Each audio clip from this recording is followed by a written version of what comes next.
Saudara-saudara, saya ingin menanggapi apa yang terjadi di dalam suasana menjelang Pilpres yang akan dilaksanakan oleh negara Republik Indonesia pada tahun 2024. Kita melihat apa yang terjadi di dalam negara kita menyangkut kebijakan publik, menyangkut pengaruh-pengaruh dari keterbelakangan berpikir yang merupakan bagian yang sering sekali digunakan oleh mereka yang tidak bisa memiliki ide lain untuk mengambil kekuasaan, lebih daripada menggunakan sentimen-sentimen yang sesungguhnya akan merintangi kemajuan bangsa, terutama di era modernisasi sekarang. Nah, munculnya calon-calon presiden yang dipopulerkan oleh para politisi itu tentulah sesuatu yang patut secara trik politik dan secara kepentingan mereka sendiri, yang mana kita tidak bisa mengatakan itu sebagai sesuatu pelanggaran hukum. Kita juga tidak bisa mengatakan sebagai sesuatu pelanggaran agama. Tetapi penilaian orang akan sangat bergantung kepada bagaimana mereka punya daya nalar, bagaimana punya kepentingan, bagaimana punya rasa keterbebanan untuk kepentingan bersama di dalam komunitas yang lebih luas, khususnya sebagai warga negara Indonesia. Kita sebagai masyarakat biasa dan yang tentu saja turut memperhatikan keluhan masyarakat pada posisi yang berpihak kepada cita-cita para proklamator, para pendiri bangsa ini yang berasal dari berbagai suku, berbagai agama, berbagai etnis, berbagai latar belakang keturunan, berbagai latar belakang pendidikan, berbagai latar belakang mata pencarian, dan berbagai hal irisan-irisan lain yang membuat Indonesia itu memang membutuhkan kesadaran yang tinggi tentang perbedaan, tentang keragaman itu. Tetapi untuk orang-orang yang tidak bisa berjuang di area itu, mereka menggunakan secara sederhana dan meninabobokan kebodohan, meninabobokan keterbelakangan yang beresiko pada lahirnya bibit-bibit kebencian yang liar yang tidak berdasar kepada pihak lain. Dan tentu saja itu tidak hanya merugikan pihak lain, melainkan merugikan orang itu sendiri. Oleh karena apa?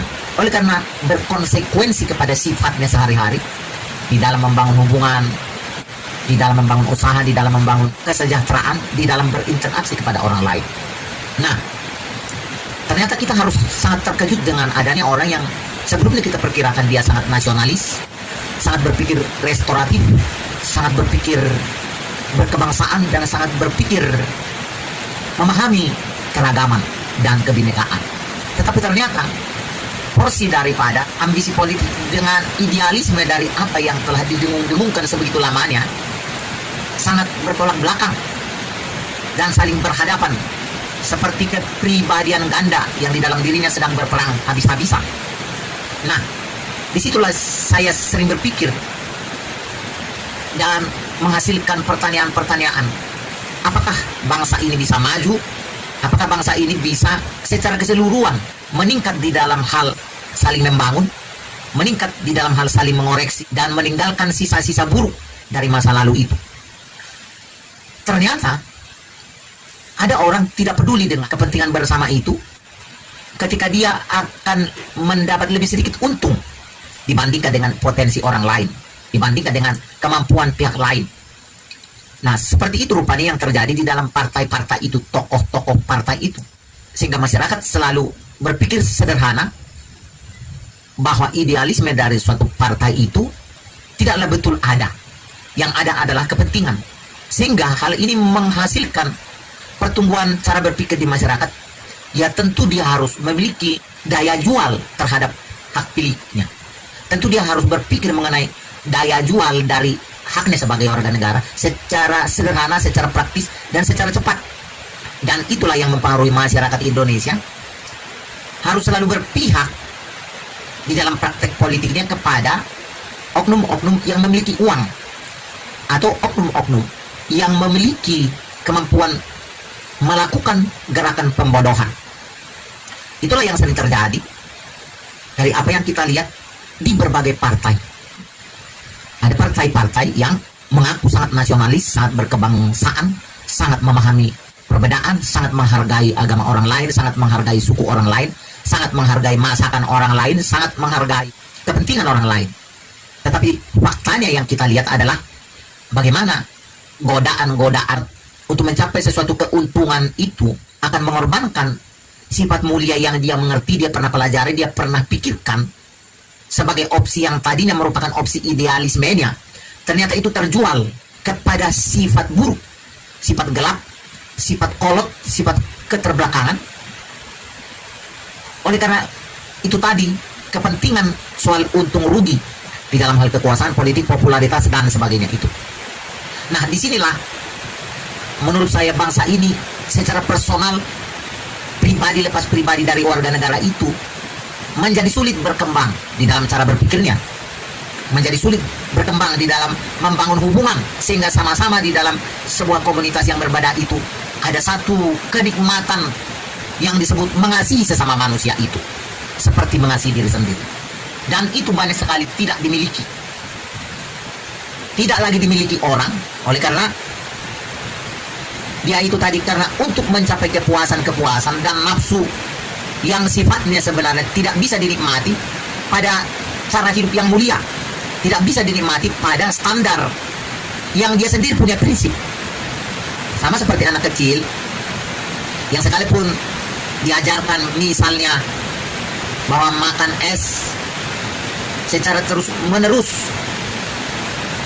dan berlebihan itu akan berbahaya kepada kesehatan, bahkan berbahaya kepada kesenangan tubuhnya. Nah, mental itu, mental anak-anak itu, mental yang belia itu, mental yang masih mentah itu, tetap saja dia tidak bisa berkomitmen untuk itu. Oleh karena apa?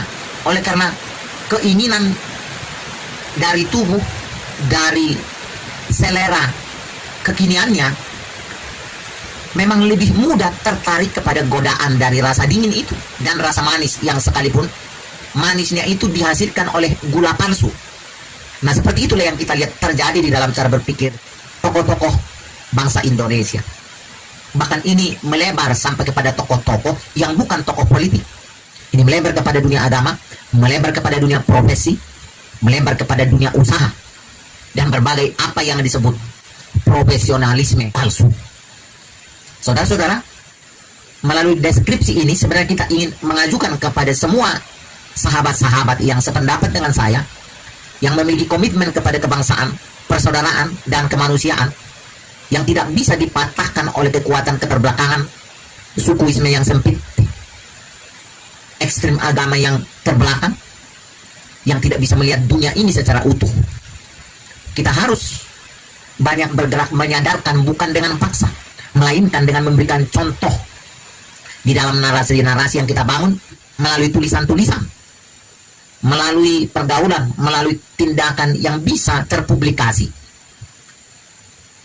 Tetapi yang sering terjadi ketika masyarakat itu mempercayakan seluruh hal kenegaraan itu kepada pemerintah, pejabat, dan semua tokoh-tokoh yang mana budaya Indonesia sangat menghormati namanya senioritas, tokoh besar, dan sebagainya itu.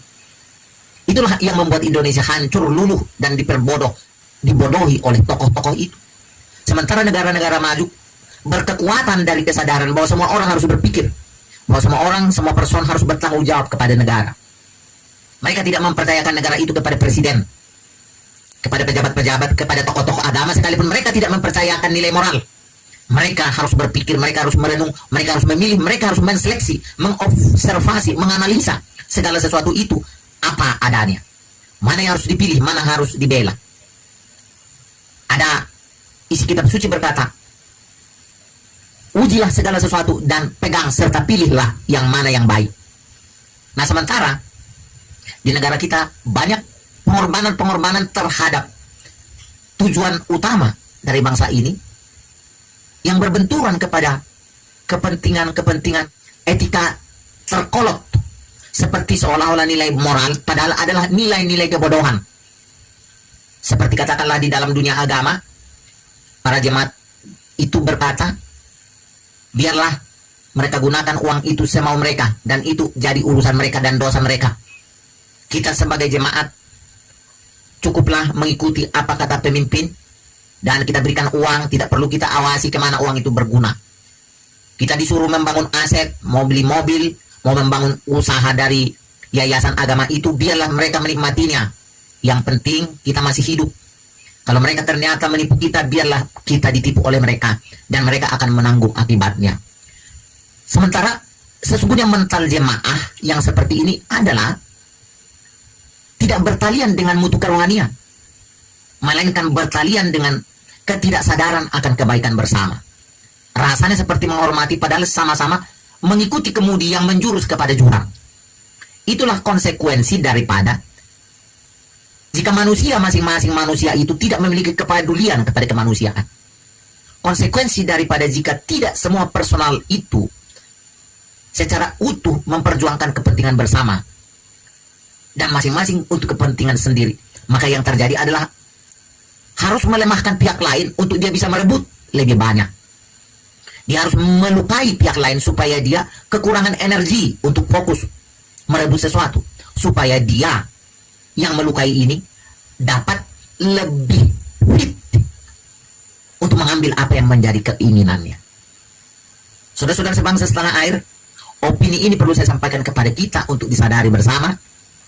Mungkin bukan sebagai opini yang terbaik, dan bukan merupakan opini kejutan, melainkan opini ini adalah sebuah opini yang disandarkan pada kesadaran akan kemanusiaan, persaudaraan, kasih sayang, dan kepedulian pada kerukunan. Selamat pagi, siang, dan malam, dimanapun saudara berada sesuai dengan waktu dan tempat di mana kita ada. Semoga semakin gembira. Horas, Mejua-jua, Jahou.